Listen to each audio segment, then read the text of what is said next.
Magandang araw mga kaibigan. Ako po ay narito upang ibahagi sa inyo kung saan pwede magpakabit ng AutoSwift RFID at paano ito ikakabit sa inyong sasakyan.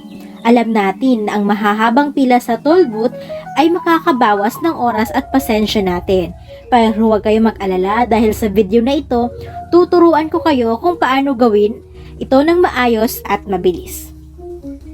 Una sa lahat, kailangan natin ng RFID kit mula sa AutoSwift. Pwede itong makuha sa mga authorized installation centers, gas stations, o sa online platforms na kanilang official website. Siguraduhin lang na lisensyado ang pinagkukuhanan ninyo para sa tamang serbisyo. Narito ang ilang mga kilalang authorized RFID installer sa Pilipinas. AutoSwift RFID. Ang AutoSwift RFID ay maaaring i-install sa mga AutoSwift installation centers na matatagpuan sa mga tollways tulad ng NLEX, ECTEX, Cavitex, Calax at Star Tollway. Maaari ring magtanong sa mga gas station na may kiosk ng AutoSwift RFID installation. EasyTrip RFID. Ang EasyTrip RFID ay maaaring install sa mga EasyTrip installation centers na matatagpuan din sa mga major tollways tulad ng NLEX, ECTEX, Cavitex, Calax at mga iba pang expressways. RFID Pilipinas. Iba't ibang RFID providers ang may serbisyo sa bansa at maaari kayong magtanong sa inyong local tollways operator para sa karagdagang impormasyon tungkol sa mga authorized installer sa inyong lugar. Para sa pagkabit ay hanapin ang tamang lugar ng inyong windshield para ikabit ang RFID sticker.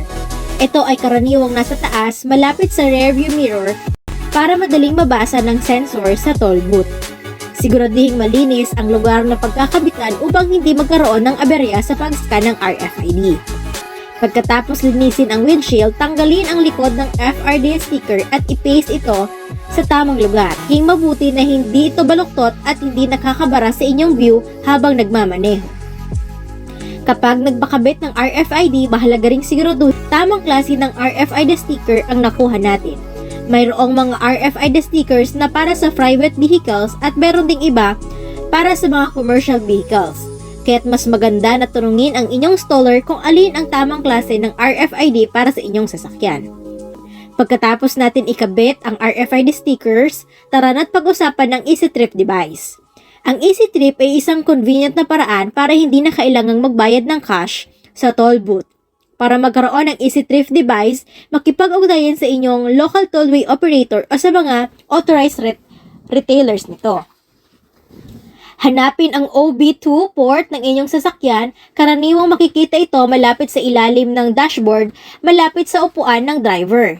Isaksak ang EasyTrip device o OBD2 port hanggang sa marinig niyo ang click ng pagkakasaksak. Pagkatapos isaksak, i-on ang ignition ng inyong sasakyan at hintayin ang ilang segundo hanggang sa mag-illuminate ang device. Ito ay nangangahulugang handa na itong gamitin. At yan na mga kaibigan, ngayon ay handa na kayong magmaneho nang hindi na kinakailangang huminto sa toll booth at subukan nito nang makita niyo kung gaano ito ka-convenient at time-saving. Sana ay natulungan ko kayo sa video na ito at kung nagustuhan nyo ang iba pang tutorials at helpful tips, huwag kalimutang mag-subscribe sa aking channel at i-click ang notification bell para laging updated sa mga bagong videos. Maraming salamat sa panonood at hanggang sa susunod na episode, ingat po kayo sa biyahe. Salamat!